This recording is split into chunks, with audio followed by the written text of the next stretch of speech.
Oh.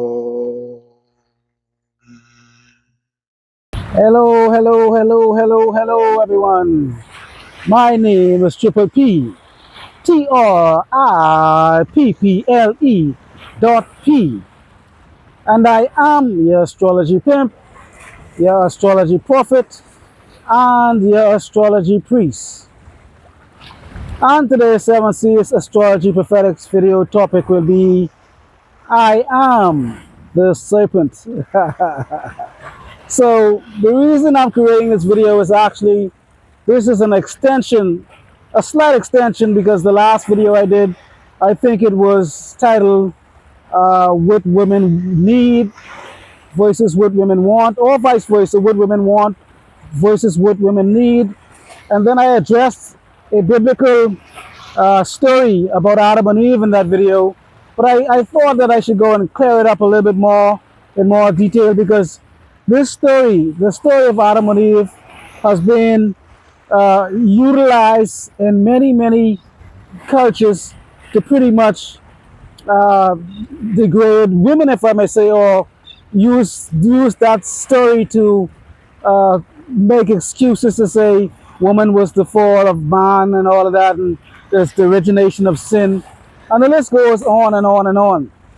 However, there are also a few other videos that I've also created, and in those videos I went into some detail in reference to what the word esoteric and exoteric means.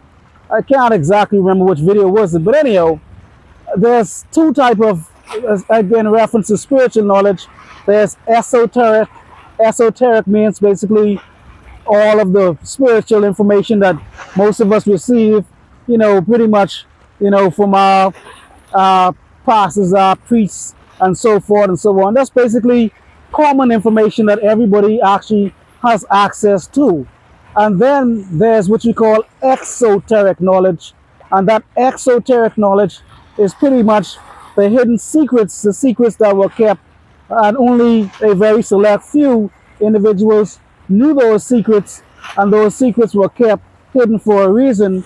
And many of those exoteric knowledge information, you could find those in like the Gnostic texts and things of that sort. Uh, extremely old, much older text than the Bible, because when we look at the Gnostic text, there's a lot of books that was actually missing from the canon, the apocryphas, and there's a lot of books that was actually taken out for one reason or another. However, those books were taken out because they did not actually give, I guess in many cases, did not portray Jesus Christus, Jesus, Yeshua, in a particular light that the spiritual leaders, if I may say, at the time, they did not want to portray Jesus Christus, Yeshua, as being a rebellion, or certain characteristics that those books had. Those books were kept hidden away for a reason, and some of those books were hidden and lost and found many hundreds of years later. The Dead Sea Scrolls and a lot of books, again, just have been pretty much suppressed. So the information that is not common to the average man will be considered exoteric knowledge, and those usually those information you would learn those information if you are in a particular group of a hierarchy, the Masons and different other sects, if I may say. They have information that the average individual may not have access to. However, again, the reason I am creating this video is because this is an extension of the video that I created that said what women want versus what women need. And I did a very brief reference to Adam and Eve. And so that is what I want to actually add a lot more emphasis on, because I felt like, maybe it could have been misunderstood somewhat. Not quite sure. But anyhow, so the Bible, for example, the Bible, we know that the Bible is a book with a compilation of different stories, myths from many cultures. Most individuals might just think that the Bible was written in one shot by one or two particular writers, and that was that. But however, I think it was Constantine way back in the day. They came and they came together and they put everything together and so forth and so on. But however, again, but before this, you have some of the texts, such as the Gnostic texts, going into detail about the Bible. Some of the stories, for example, one story in particular that came to mind is the Gnostic text about the creation story. The Bible states that the Bible states that God created the world in 7 days and so forth. However, there again, every culture has its creation story. However, I am specifically talking about the Bible today. I'm not talking about the Mayans, the Indians, and other cultures that have their own creation story. I'm talking literally about the Bible and its creation story versus other historical, I shouldn't say historical, other ancient texts that the average individual might not know of. So again, back to what I was saying, so the Gnostics, they too have a creation story, and I'm not here to go into great detail because it's a lot, it's a really a lot. But however, the same God that the Bible spoke about is also mentioned in the Gnostic text because the Bible starts with, in the beginning, God created the heavens and the earth and so forth and so on. And it went on after that to talk about the creation, about the animals and the stars and the heavens and Adam and Eve and so forth. However, there was no mention of the creation of God. Where did God come from? And so if you look into the Gnostic text, you will find information about where did this God come from that most individuals in the West per se may worship, or the Christian God, if I may say. Again, by no means I'm here to pick on any particular religion. I am here just to simply educate, to allow my viewers to actually have more information that would actually beneficial, they will be beneficial to them, so that they can make more wiser and spiritual decisions. Because again, the more you know, the more you grow. And as Joshua Christos also said in the Bible, my people perish because of lack of knowledge. And that is the reason why I entitled this video, I Am the Serpent. Because all throughout history, like I was starting to mention in the last video, go and see that video, What Women Want versus What Women Need. Throughout history, all cultures had viewed a serpent as a very wise creature, or has to do with wisdom, knowledge, and understanding. Serpents usually brought wisdom to cultures and so forth and so on. And we see the Bible mentioning the serpent in many aspects. Moses raising the staff and so forth and so on, and the serpent here and there. However, again, because most individuals do not know that much about what they believe, and they don't know where the information came from, they pretty much just accept the information blindly. However, that is why, again, I titled this video, I Am the Serpent, because again, the serpent was the one who actually brought the knowledge, wisdom, and understanding to humankind. So, but however, like I was saying again, the Gnostics had their own creation story, and it goes quite differently. And again, I can't go into depths because it is very informative, great detail. However, there was something called the monad, and the monads was like what would be considered in Hindu or the Buddhists would be considered ultimate consciousness, pure awareness, the ultimate mind. And this was the monad, was considered the supreme being of all beings, again, the ultimate reality, and everything manifested came from this monad. And again, so according to the Gnostic text, the Gnostic text states that there were many gods that made up the deity, the pantheon of gods. It was not just one particular god.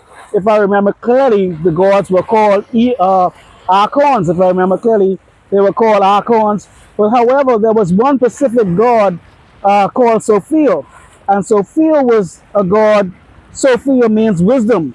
Just like I said, the serpent is usually associated with knowledge, wisdom, and understanding. However, only in Christianity, that religion has taken the serpent to be something to be defiled and something to be fed and so not revered. So, but anyhow, back to the story, the Gnostic story. So, however, Sophia decided to kind of somewhat break free, if I may say. She broke free. And you guys can go and look some of the stuff up. All of this stuff is in stories online everywhere. The Gnostics, just type in Sophia, the Gnostics, and so forth, and the list will goes on, and you will understand what I'm talking about. So again, this is just a pretty much a very brief synopsis of the story, so you guys will get an understanding, a different idea of the creation story that you were told. So again, like I was saying, so Sophia the Sophia names means her name is wisdom, and Sophia decided for one reason or another, she decided to pretty much break away from uh, the Godhead, if I may say. She broke away, and she had a feeling or an emotion or a thought or something of that sort, and that which led to a creation.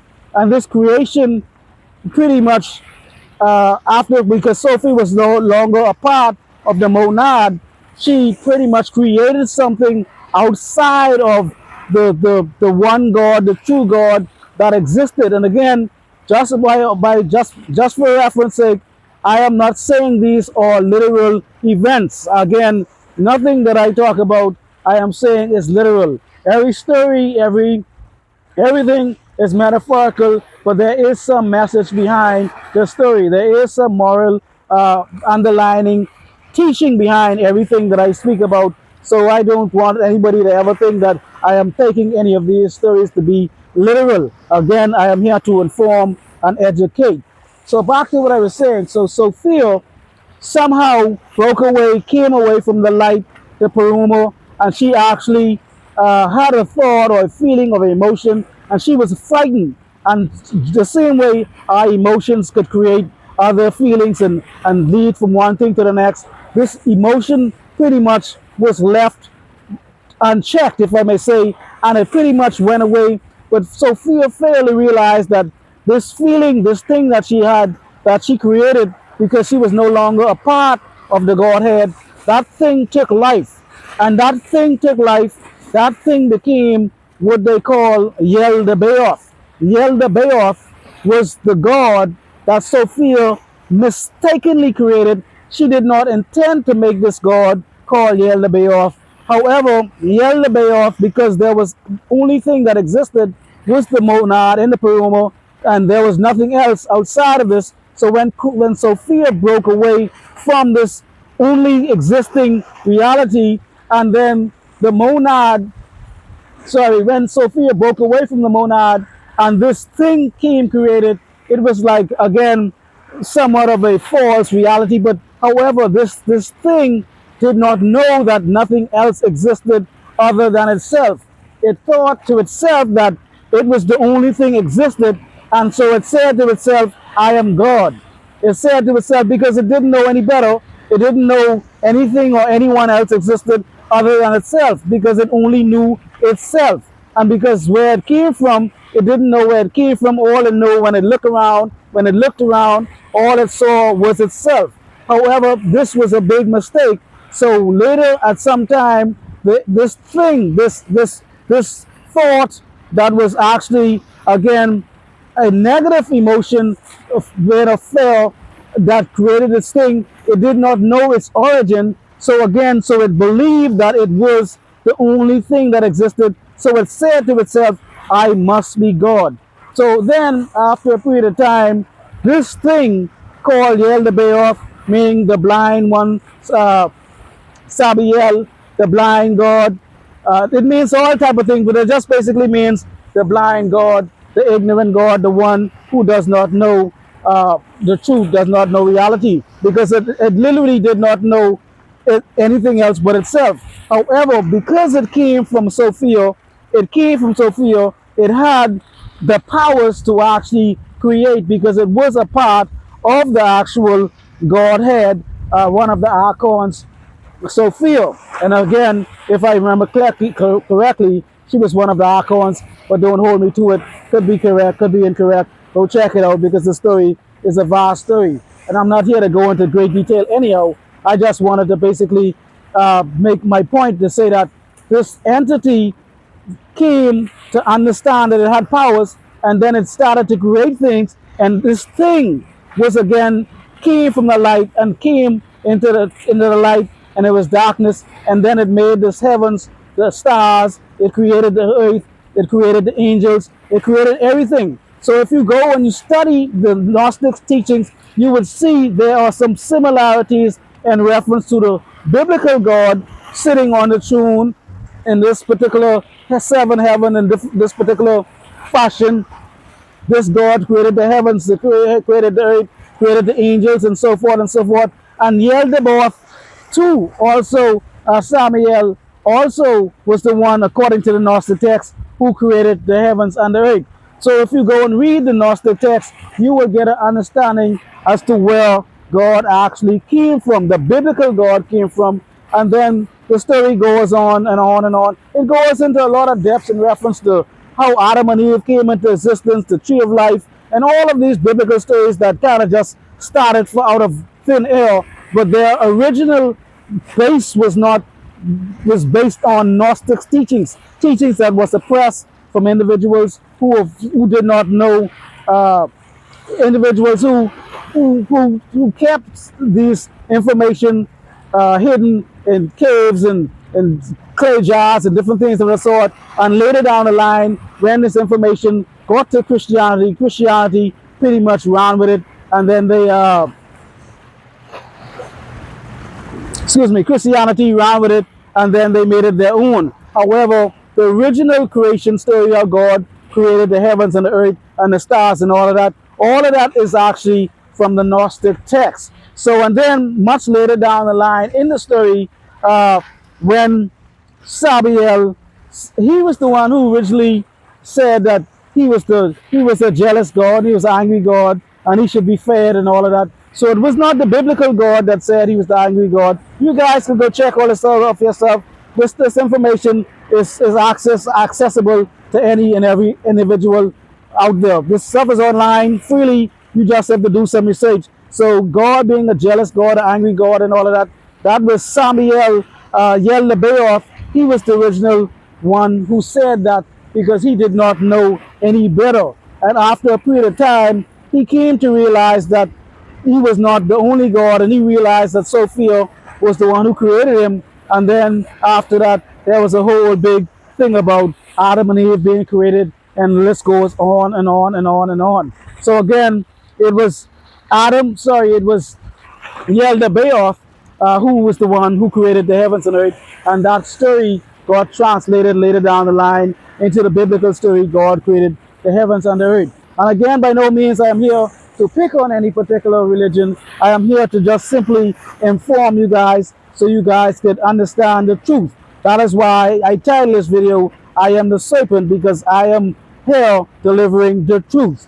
And so there's also other stories in reference to the biblical Adam and Eve story, the Garden of Eden story. When you go back and you look at the Sumerian text way before the Bible even existed. Sumerians were one of the first civilizations, even if not the first, between the Sumerians, the Egyptians, and way back in the day, it was the Sumerians. And those individuals also had their stories about creation and so forth. They had the Anunnakis, and the Anunnakis, we have the Godhead, the Trinity Godhead, Anu being the father, Enlil being the brother, son, and Enki also being a son as well. You guys should go and check out the Anunnaki stories also as well. Again, I'm not advocating that any of these stories are true. I'm just here to inform you to go dig under some rocks and find the truth out for yourself, rather than just to be ignorant, because they do say ignorance is bliss.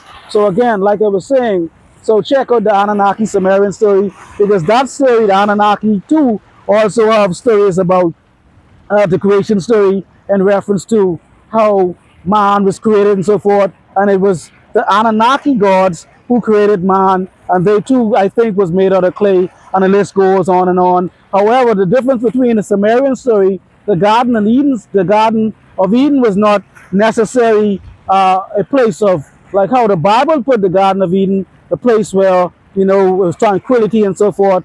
The Garden of Eden, from the Sumerian perspective, was more of a laboratory, a place where the humans were made. They were cloned because the Anunnakis came to Earth and searched for gold and all of that.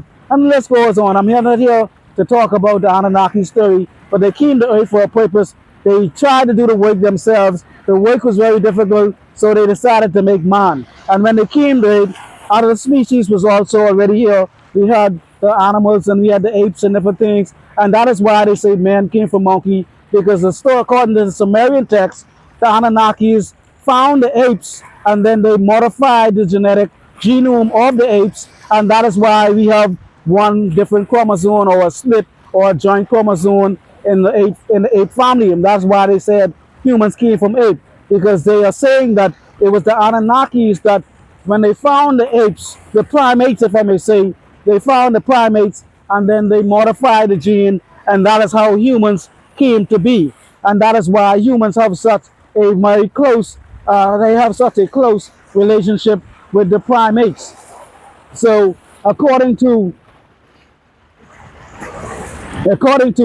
the Sumerian text, it was again the Trinity, the Godhead Trinity, Anu being the father of the Godhead, Anu being the Godhead, then you have Enlil being the eldest son, and then then you have Enki being one of the sons as well, the younger son. But however, Enki was the son that was related to actually bringing the knowledge and the wisdom and understanding to mankind, because it was Enki was the one that actually loved his creation, and it was Enlil.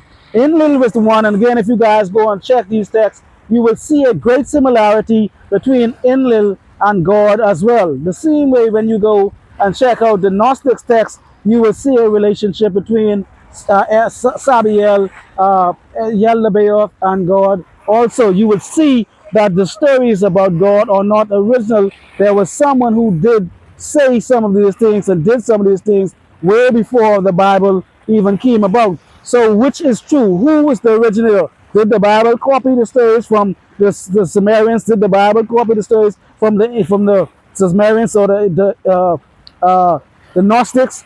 I don't think so, because they were before the Bible. However, you could debate it as much as you like. However, the stories were there before the Bible were ever written. So again, just like the Gnostics have the blind god Sabiel, Yaldabaoth, the Sumerians too also have the text, the hidden text, the ancient text about the Anunnakis and the creation of man and how they made man and how man came to be. And so again, they came to Earth needing some gold to prepare their atmosphere. And again, for the 2000th time, none of this is literal to me. I am just educating you guys, because I don't want anyone to think that I'm actually promoting again a particular belief system. I am an existentialist. However, I am also a teacher. That's what I do. I want to inform my viewers to understand where I'm coming from. Why do I have these particular concepts or the angles that I'm coming from? So again,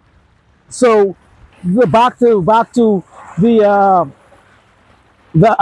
Sumerian. So the Sumerian god, the Enki, Anu. Enki was the god that actually, the flood. People might not have ever heard a flood story about why God flooded the world. That story also is not an original story. There's many stories that are not original. The Tower of Babel story is not original. Noah's Ark is not original. All of these stories, just about every story. Again, I'm not here to pick on anything. About even Yosua Christos, being born of a virgin. That story is not original. Being virgin birth, the list goes on. Having followers, wise men, and raising Lazarus from the dead. None of these stories are actually original stories. However, they were taught to be original, but we don't know any better, so we believe what we believe. So back to what I was saying about the Anunnaki. The Anunnaki, the Godhead was, the father god was Anu, the son was Enlil, and the other younger brother was Enki. But it was Enki was the one who decided to actually utilize man to make man to do the work, because again, when the Anunnaki decided to do all the labor to get the gold, they didn't realize how tedious it was. The work was very laborious, and so they could not do the work themselves. Over a period of time, they started to complain and they got tired, because they were like gods. They didn't really come here to do all that work. They didn't think getting the gold was going to be, they thought it was going to be an easy task, but it was not. So it was their idea to create a species, a subspecies that would help them do the work. So according to the Sumerian text, the humans were not made to be wise or anything. We were made to be animals. We were farmed and we were bred. Just like I said, the Garden of Eden was not a place that was made for pleasure. It was a laboratory that they kept the animals, what they consider animals, what was us. We were like animals. We were just like sheep and goats and cows. Just the same way we today cultivate, we grow cows. Sorry, we herd cows and we grow, not grow, but we have farms and sheep and all these things, and we domestic animals. And we have these animals for our own purpose, for food and for whatever, for clothing, for livestock. The same way we do this to animals, according to the Sumerian text, we were those animals at some point. But again, they modified the gene, which actually gave us some higher intelligence than the primate. That is why they said man came from apes. And when you look back at the genome history of man, we see that there's some type of split in there as well. I'm not saying this is the truth. However, there is something that kind of actually it correlates to actually something happening to the man genome, one particular gene being spliced or split or whatever. I'm not a one of those guys, a geologist or whatever the case would be. However, I'm not saying that there is a unique feature in reference to the human gene that correlates to the story a long time ago about about the Anunnakis creating human beings from animals, from the primates. And so by giving them ability to actually have some type of sense, but we were still ignorant, because now what happened was they tried many. There was an Adam also as well. There was a first Adam, and there was also Eve and all, but there was a lot of failure. The animals that they created, what we now call humans, but the animals again, they were flawed. They didn't have any ability to procreate. They could not breed, and then they again in the laboratory in the Garden of Eden, these higher alien beings, the Anunnakis, those guys perfected it over a period of time. Just like how the Bible said, God made man from the dirt and so forth. If I remember clearly, man came from the clay as well. However, the blood of Jesus and Christ and so forth, there was a blood story. One of the Anunnaki sacrificed himself to give the human a particular blood to actually make the human actually function the way it functions today, because it was somewhat lifeless. It was somewhat again incoherent, and it could not produce any offspring. But it was the Anunnakis again in the laboratory continuously tinkering, and then the individuals over a period of time, man was perfected. However, when they allowed man to actually have the ability to procreate, what happened was man started to procreate too much. They procreated at such a rate, and which happened, if you look at the world today, man has procreated. There was a once a time there was only X amount of people in the world. There was only 1 million people, 2 million. Now there's 7, 8 billion people in the world. So again, man has procreated for some extended time. So the same thing happened back then. Man procreated, and then they became extremely noisy, and they complained, and they did this and so forth, and they did that. And then that is when, if I remember clearly, it was Anu who decided to destroy man with the flood, because he said that man was becoming too noisy. So the flood story came from this Anunnaki story as well, but however, it's a totally different, completely different story. And again, I'm just giving you guys bits and pieces of the story. The story goes into much greater detail than I'm saying here now. I'm just trying to motivate you guys to go and do some research and look up this information for yourself, because this information is not hidden. However, religion would not allow you to actually look into these things, because that is why I said I am the serpent. Because the religion will tell you, if you listen to this, you will surely die. And that is what religion does. It does not allow you to see, and it does not allow you to seek, it does not allow you to grow. Religion is one of the most poisonous things that exist today, and has always existed throughout mankind. So back to the Anunnaki story. So man grew over a period of time of actually by procreating, and then it was Enlil who decided to flood the world and destroy all the men, all the children, and all the animals and so forth. However, it was It was Inky, the one again who loved his creation, and he always had some compassion for the humans. He always wanted to share with them. He always wanted to help them grow, and so forth and so forth and so forth. If just like the story of Prometheus, who brought the fire to the humans, if I remember clearly, it just came to the top of my head. Hopefully that is correct. But anyhow, one of the gods brought fire to mankind, and Inky was also one of those gods who brought knowledge, wisdom, and understanding to mankind as well. So back to the Garden of Eden story again. So Inky was the one who felt like human could be more than what they were, rather than just being used for slave labor and to mine the earth for the gold and so forth. But Enlil disapproved, and all of us, actually all everybody else disapproved. They did not want Enlil, sorry, they did not want the humans to have this type of consciousness that we have today, this knowledge, wisdom, and understanding that we have today. But it was Inky was the one who actually came in the garden. It was not a serpent. It was Inky came in the garden, and he told Eve the knowledge and the wisdom and understanding, and then they became uh, they had the conscious that we have today, just like animals, apes, and so forth. They might have some intelligence, but they are not conscious. They are conscious beings, but they don't have the level of conscious that we have. They do not plan to, rob a bank or do certain things. Everything that they do is instinctual and for survival's sake. But humans, we save and we do all kind of things. We have long-term goals, go to college for 10 years and all of that and all that. Animals don't have that type of intelligence. However, they are intelligent to say the less. But again, so it was Inky who decided to give man the knowledge, the wisdom, and understanding in the Garden of Eden.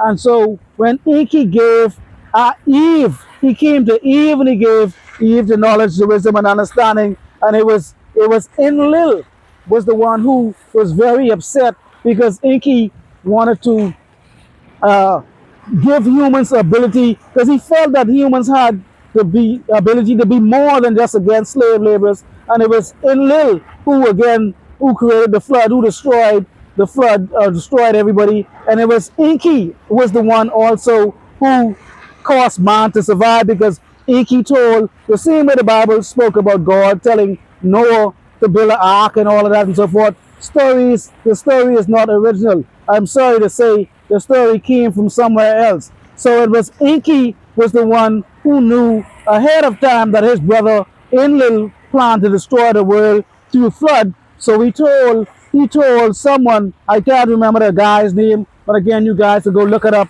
It was a human being, and apparently the human being was one of his offsprings. So that was the reason. Oh wow, there's another stingray or something. See guys, I don't know if you can see it. The water's kind of rough. This is like this guy's gonna be famous. Oh man, the water's really rough. But anyhow, it's like a big gray one this time. But anyhow, he went away. But anyhow, back to the story. There seemed to be the spot where they show up. Hopefully he comes back around. But this was a very big gray one this time. It was not a polka dot one. It was big and gray. But anyhow, back to the story. So it was Enlil was the one who again despised mankind and wanted to flood the world, and Inky was the one who knew that he was about to flood the world. So he told one of his offsprings the secret, and he told him to go build a boat and so forth and so on. And that is where the Noah story came from. And so when the guy built the boat, I can't remember his name, but again, that is where the Noah story came from. He built the boat, and then he was saved. Him and his family were saved. And then that's oh man, there's this thing again. There's a stingray again. Oh man, and I hope you can see it. You see it's coming to the top. It's a different one. See it? I don't know if you guys can see a piece of it. It's going away now. Let's look at another one. I think it's another one. But anyhow, these guys are becoming famous.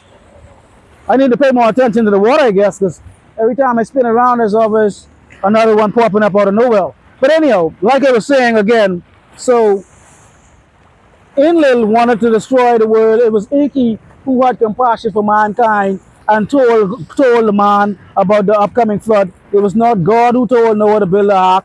It was Inky who told this man, his offspring, to build the ark. And that is where the flood story, the flood myth came from, if I may say.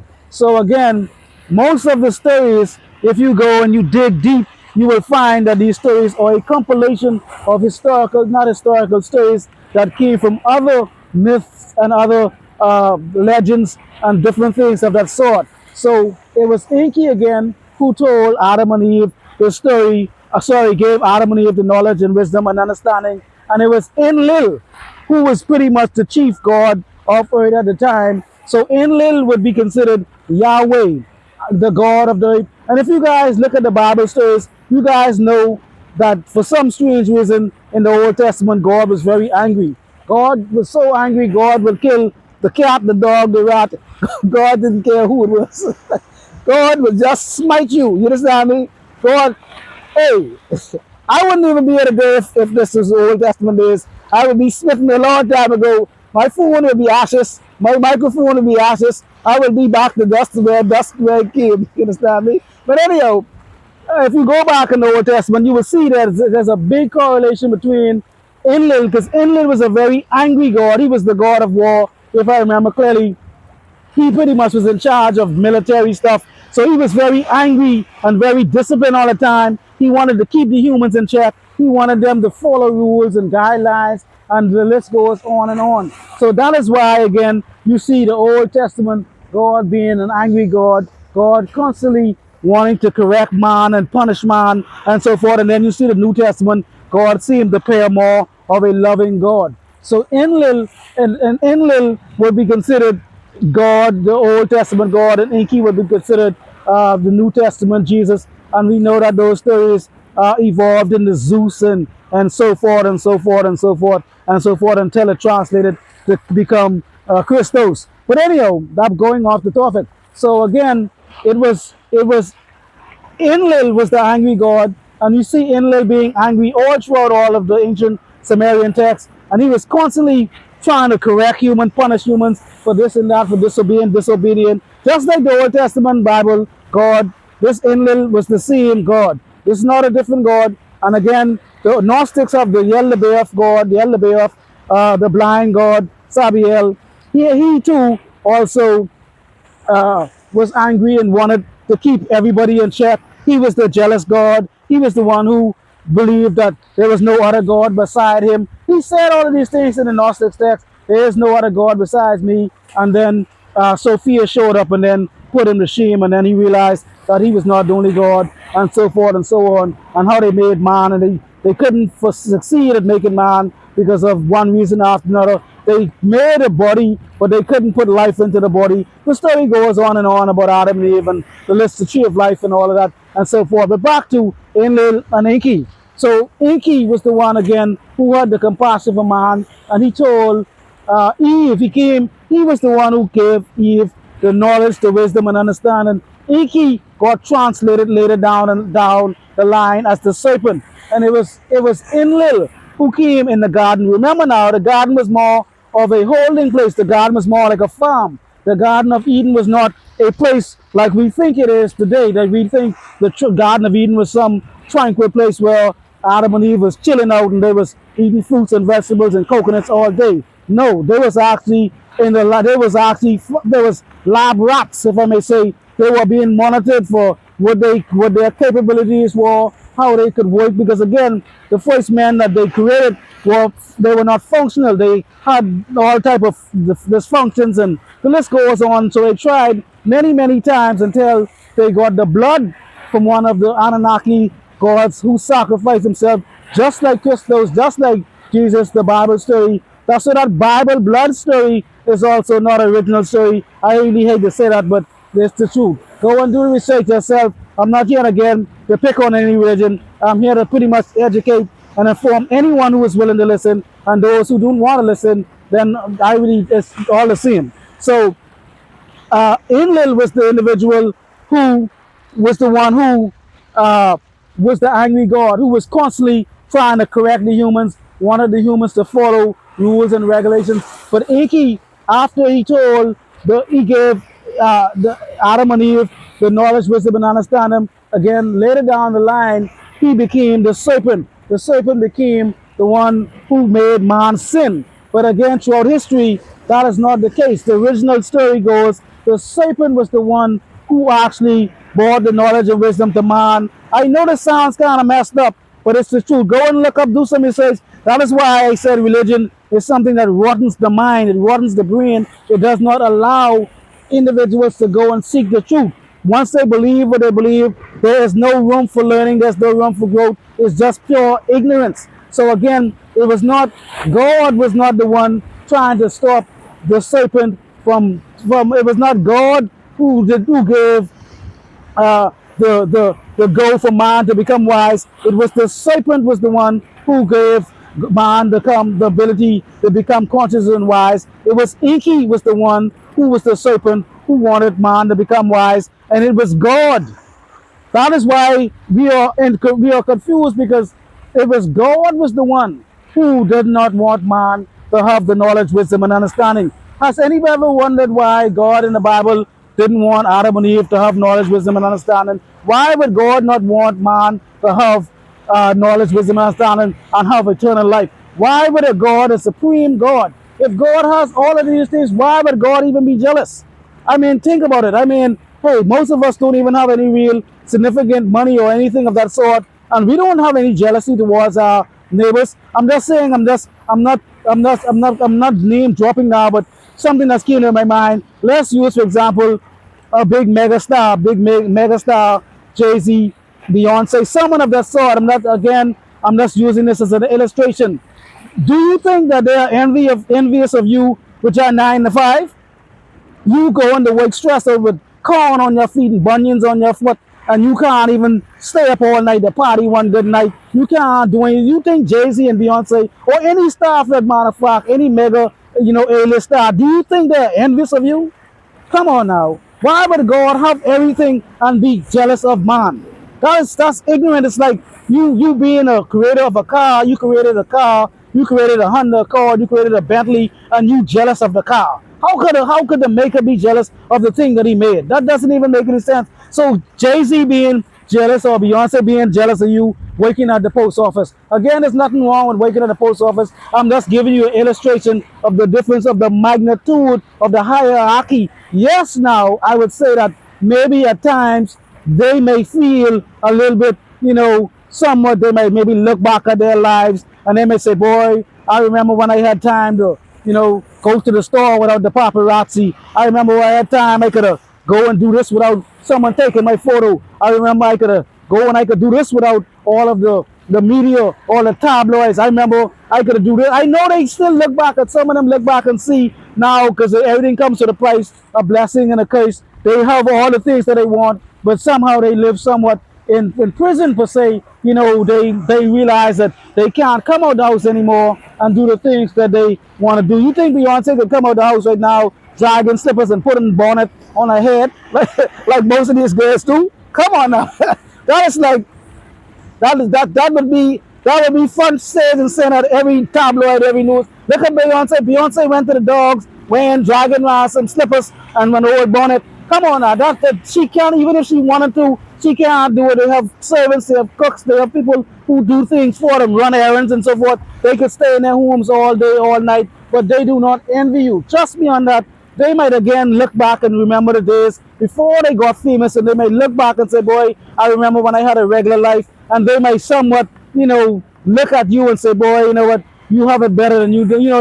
They might look at you and say, man, you really have it good. You don't really know the price that I paid to get the success. You don't know the price that I pay to live this way. So they may have some type of admiration, maybe, to say, but I don't think it's the envy or jealous. They may be a little slight envy, like I said, because they can't do the things they want to do anymore. But ask them if they would trade their life in to be you.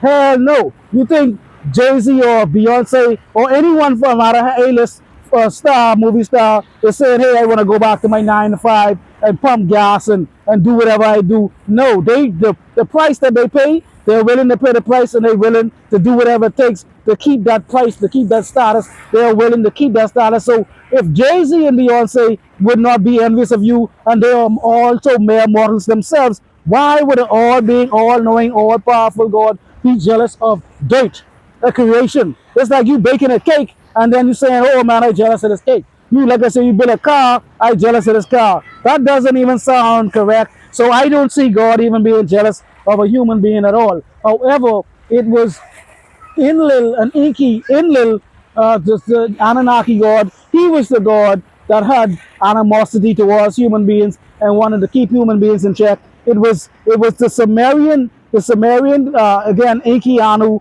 and then it was the Gnostic god Sabiel Yelabeoth, who was the jealous god, who felt like he was all supreme and there should be no other god other than me because I am the only god. And he was the god who was the angry god.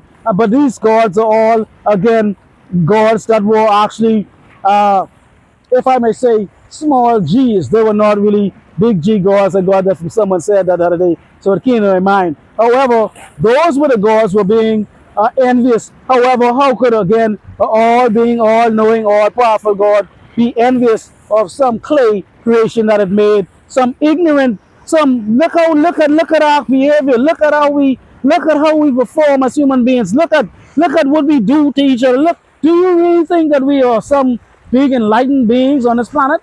I mean, we just two steps away from the apes. No disrespect, but we really are not really all that as much as we are cracked up to be. Unless you come to know yourself, like I say in our videos, then you might start to have some type of true understanding of who you are as being the ultimate self, the pure consciousness, pure awareness. But most of us are pure ignorant fools for the most part, if I may say. So if the human beings on A-list status would not be jealous of you, I don't think God would be jealous of you as well. So again, back to the Adam and Eve story, it was Enlil who was the one walking in the garden who asked for, and again, these stories are documented.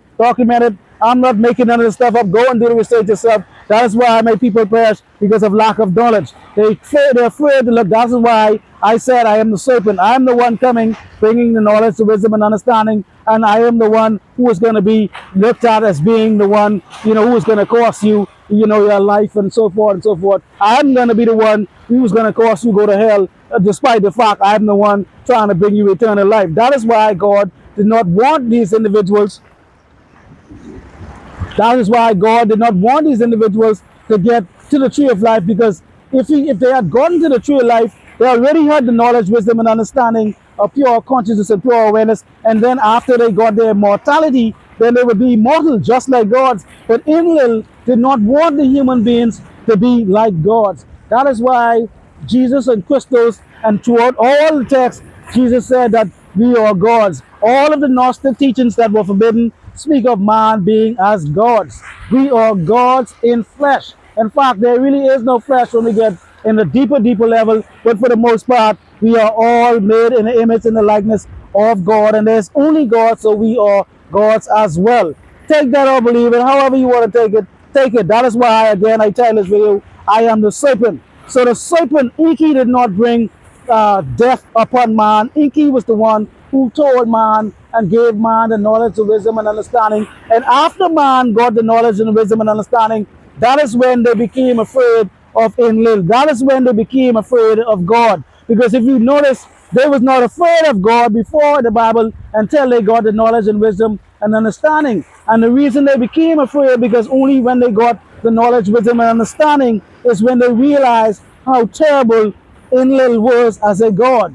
They did not realize that their creator, they did not realize that they had fear for the creator, because they were ignorant to the fact before Enki blessed them with the knowledge and wisdom and understanding, before the serpent has blessed them with the knowledge, wisdom, and understanding. Before this, they were just again like wild animals. They were farm animals, laborious animals, digging for gold or whatever tedious tasks they were doing, just like the cow plowing the fields, just like we have whatever animals we use for whatever other purposes.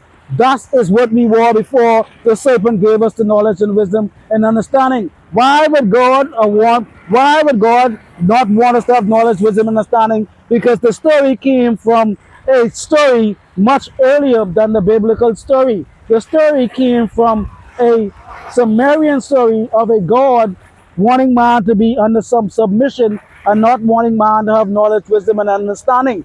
That is why I said I am the serpent.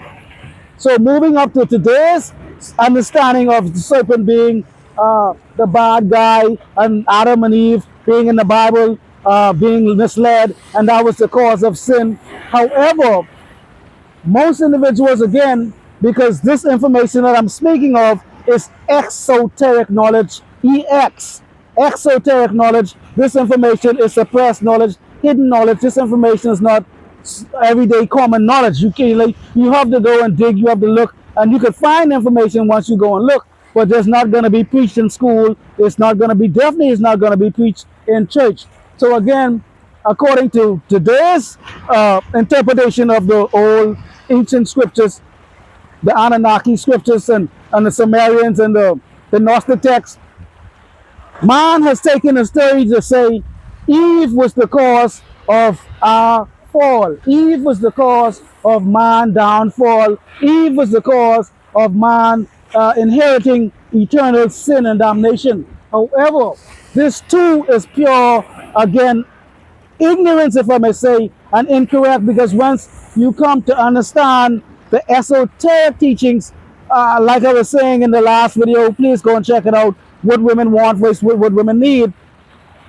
When we get to exoteric knowledge, we would understand that there is a male aspect and there is a female aspect to consciousness. There is a male aspect, a female aspect to everything. There's a positive and negative polarity. Everything has a polarity. So when the Bible spoke about Adam and Eve in the garden, we're talking about a mental place, a place of mentality, a place of tranquility, a place of peace, a place, a garden, a mental place. This was not a literal place. And however, the serpent, again being inky, the serpent came with knowledge, wisdom, and understanding. This is the punchline of this whole thing up to date now. We're not talking about the ancient stuff. Today we need to understand the true story behind why the story got misinterpreted and why man used the story to their advantage to condemn women and have women at the bottom of their feet. However, again, the story, the reason the serpent approached Eve, the serpent was knowledge, wisdom, and understanding. The serpent was Sophia. The serpent was Inky. The serpent was anyone who came to bring knowledge, wisdom, and understanding. However, the reason the serpent approached the female, because we have the left brain and the right brain being the masculine brain, which is the logical brain, the side of the brain being logical, analytical, mathematics, measuring, things of that sort. Any type of logical function is the masculine male side of the brain. And then you have the female side of the brain, which is the right side of the brain. And the female right side of the brain is actually the spiritual side of the brain. This is where our emotions come from, our psychic abilities, any type of intuition, feelings, touchy feelings and sensitivity and empathy and things of that sort. That is where the right side of the brain is responsible for that. So the right side of the brain is our spiritual side.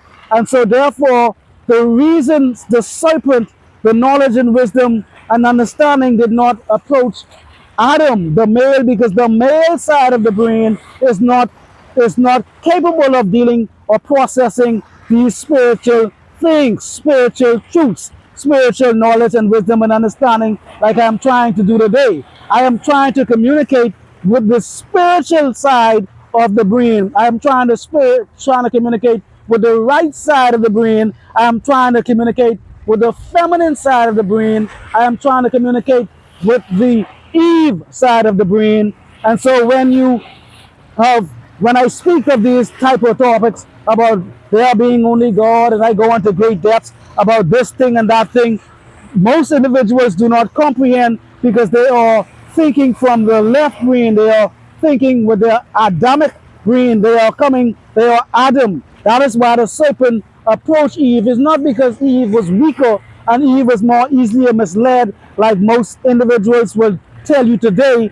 This story has been misled for hundreds or thousands of years, and this is the truth behind it, why the serpent came to Eve, because the knowledge, wisdom, and understanding can only communicate with the feminine side of the brain. All human beings be it male or female, have a masculine side and a feminine side. Everyone has a feminine side of the brain and a masculine side of the brain. Everybody have a left side of the brain and everybody has a right side of the brain. So everybody has a Adam side and everybody has an Eve side. And some individuals who are more logical only, those individuals are functioning from the left side, from the Adam side, and these individuals cannot be reached spiritually. So if I talk on these videos, when I talk on these videos, for example, and if individuals say, oh, this guy is talking foolishness because he's talking about there's only God and you don't exist and we don't exist and this and that and that's and that, because they are not